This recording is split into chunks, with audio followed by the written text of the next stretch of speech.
So, but this morning I'm really excited and I just want to come out. And some of the things that I want, that I promised that I will go through, is some new things to look forward to as we position ourselves for 2021. And one of the things that I'm just going to jump right in. First of all, I want to welcome bells and whistles. Welcome all the new members. Within last night alone, I believe that we have gotten 5 new members, right? That has accepted the invite to this group, Grow Earth. You know, this is what we do. We're a community that we're not professionals, right? But we are life students, and we share our research and our experiences, right? So others may get something extra, or in turn share something that we might get something extra, right? Because together we do more, right? And we are greater together. So therefore, that's pretty much Grow Earth for the new members, and we want to welcome you. And we have been waiting for you. Please feel free to grow here. This is an environment where we love dirt and we grow earth. When I say that, just to give a little background for my newbies, is to say that when I say grow earth, I mean us, right? Not just the soil of the ground, but the soil of our hearts, right? And to recognize that from dust we came, right? And we are interconnected with earth, right? All right. So bear that in mind as well. So as we are growing dirt, we're growing earth, and we are the earth, all right? We are what sustains, right? And we sustain it, and it sustains us, right?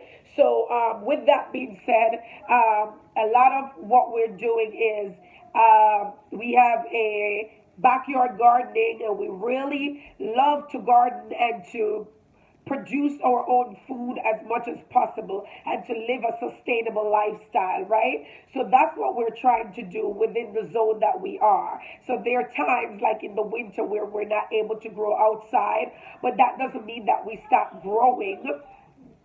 Destiny.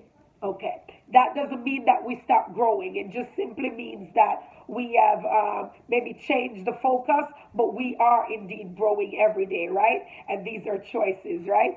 So, in saying that, I am excited, I am happy. We started in May. This came in the middle of this epidemic, and nothing new to me and my lifestyle and what we do. But in this epidemic in May, I was just there, and I came back to that which I love or that which I know, and that was just growing and planting and being nature's friend and being one with the earth. That's kind of sort of who I am. And this was birthed out of this pandemic, to say, grow earth, get back to the basic, learn how to sustain ourselves. You know, when everything closed down and people were, just chaotically, frantically running around because there were things that we have depended on, like the supermarket and the shelves to do, that weren't doing it anymore. And I got a vision, and when I got a quick vision, in that vision I saw where shelves were empty. The supermarket shelves were empty, and indeed that started to play out where people couldn't get rice and people couldn't get more than just tissue, because more importantly, if you don't put the food in you, you won't be letting the food out. So one of the things was that there was a lot of shortage going on, and I remember going back to who I was and to say, girl, you know how to use your hand. You know how to use this land. You better start planting. You better start growing your own food,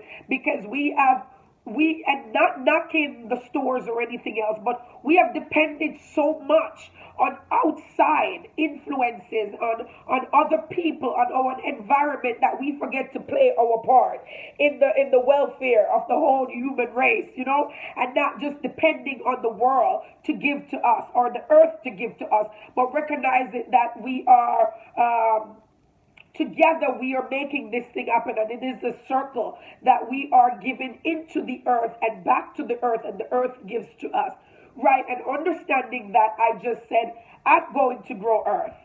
I'm not going to be frantically in supermarket punching somebody in the face for a pack of rice or some noodles. I'm going to go back, and I remember that I took that approach, right? Where I would say, if we don't have rice, I go to flour. And if they don't have flour, I go to cornmeal. And if they don't have cornmeal, because I was like, girl, you island, and you know how to do this, okay? And you can start to, don't panic. You have what it takes to live a successful life. Don't panic. Whatever you do, don't panic. Get back to the source, get back to the center, get back to God and to say, what do you want me to do in this season? So that's kind of like what Grow Earth was basically inspired by.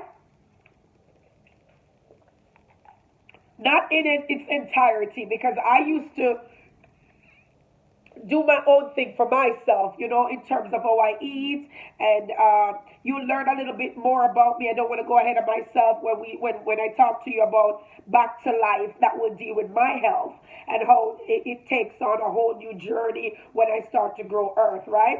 So I wanted to bear that in mind too, to say, hey guys, it's not just to sustain and to live and to eat, but to say that there was something that propels me back to the beginning, back to the garden, back to Eden, back to what it was, and back to the basic, right? And back to health, right? So that's a part of the journey here. But I just wanted to give all my newbies a quick little lesson. Hello, good morning. And I just want to give you guys a quick little lesson on how we came about. And I believe that that was in May. We started both the Facebook account and the Instagram account. I tried to keep them very similar, but they're going to be different because there are two different platforms. And there's some things that Instagram allows or is a little better at doing, and there's something that Facebook are a little bit more lenient or whatever.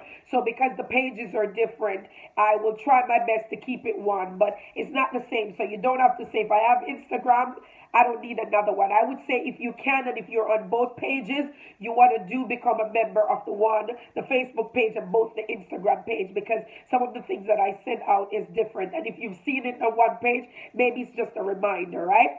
So anyway, I want to jump in and go into depth. So one of the things that I promised that I'll do in the video that I sent before was talking about the dirty dozen and the clean 15, right? So in my backyard, my garden is 100% organic. And I figured out organic was the way that I wanted to go rather than the conventional way. Why I choose organic is because of my health journey as well, and to recognizing that a lot of these sicknesses and afflictions and infirmities that I was dealing with was based on my environment and what I was putting into my body. So therefore, I was always more cautious about what goes into my body, right? And understanding that a big part of me is what I eat, right? So, and whatever I feed will grow. And you guys, peradventure, know about the fibroids that I was battling and still healing from it, but I'm not completely at the end of that journey. It has shrinked.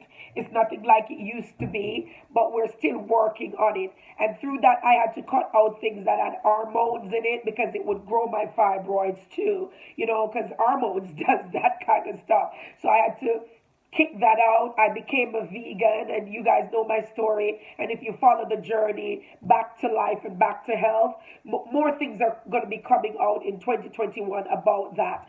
I had asthma, and that was something that was considered an health thing. And again, that was toxic environmental issues, a lot of things going on, allergies, and a lot of things. And then I reckon that, hey girl, you were doing a lot of things, but you gotta do more. Unfortunately, you're living in a world that it's what it is, and instead of going to the extent to change everybody and everything, you have to first change you. So some of the things were my eating pattern, my diet had to change.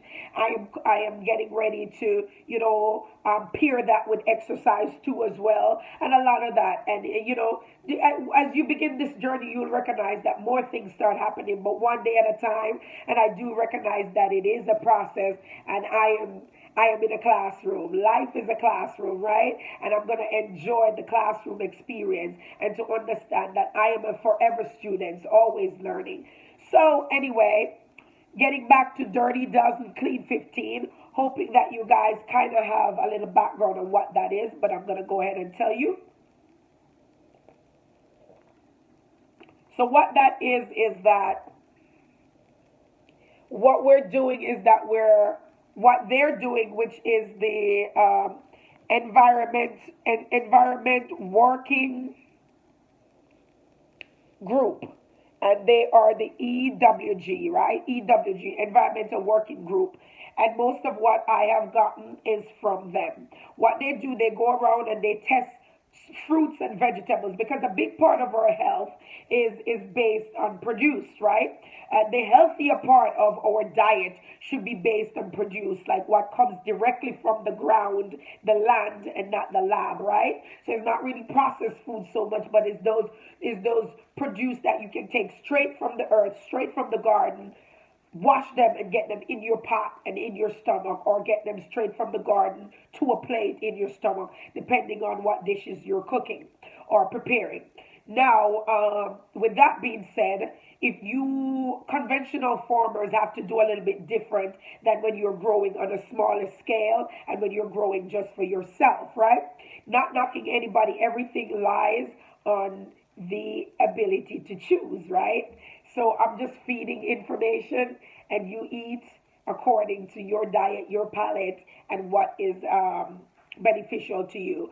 So what they decided to do is test a whole bunch of fruits and vegetables and herbs, right? But what they go. One moment, Destiny. Can you tell Nan that when she runs that, I am hearing it on the video down here, please? I don't know if you can hear that sound happening upstairs. So what they do is that they so disturbing. But anyway, what they do is that they wash these fruits and vegetables, right? Or produce, right? And what they do is that they test them after they wash them, right? And they figured out after washing them, these are the with less pesticides and less toxic chemicals after washing them, right? So they give a list of the ones with the most pesticides and the most toxic chemicals after washing, and the ones with the least amount of pesticides and toxic chemicals after washing. So the clean 15 would be the cleanest ones after washing, and the dirty dozen would be the dirtiest one after washing. So for 2020, I'm going to run through the list of that with you. And of course, you can find these things on ewg.com, right? Or you can just type this into your YouTube or to a search engine, Google, to find out more about that as you do your own research, right? But one of the things is that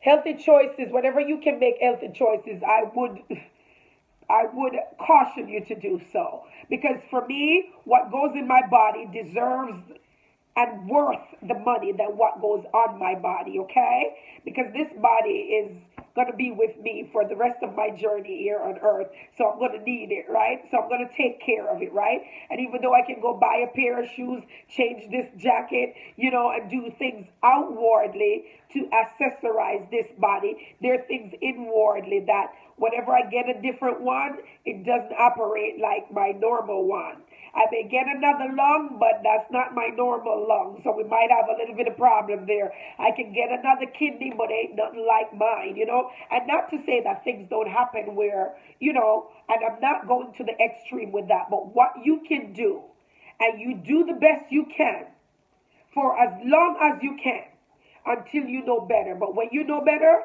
you ought to do better, right? But do the best you can. Now, in the choices that is yours, you can choose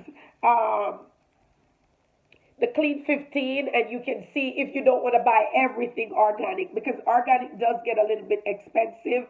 And if you don't have an area or you don't live in a zone where you can plant all year round, you're still going to have to go to the flea market, and the supermarkets to get your produce and your rest of your stuff.